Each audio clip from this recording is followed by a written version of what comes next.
A halin yanzu dai CBN ta sako wasu dokoki da ya kamata kowa ya san su. Saboran dokokin zai iya kai ka gidan prison. Kada ka je kuma kana zaune baka ka ji jami'an tsaro suna kwasa maka gida baka san me ka aikata ba. Na farko, liki da kuɗi a wajen biki ya zama haramun a Najeriya a halin yanzu. Duk mutumin da zai ma kyauta ya baka ba sai ya liƙa ma ba. Na biyu, siyar da kuɗi. Wani ma'aikacin da ke ƙoƙarin siyan maka da kuɗi wanda ke sana'a sai da kuɗi zaka iya kiran CBN ka gaya musu gashi ka faɗi adres ɗin shi idan har suka tabbata za su iya kama shi.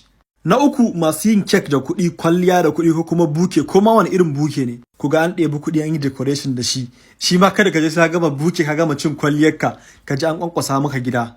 Na gaba, duk kunkuna kuɗi. Idan ka je siyan abu a wajen mutum ya ga kuɗin ka ya ji kunkune da yawa zai iya kin karɓa saboda kada ka jaza masa kashin kaza a ce shi ya ji kunkuna ta. Idan kuma ya kira maka CBN zaka iya tsinta kanka a prison.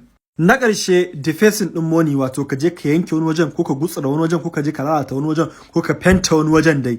To ne da abin da ya faɗa yana nan a shafin CBN, duk mai nema ya je ya karanta shi.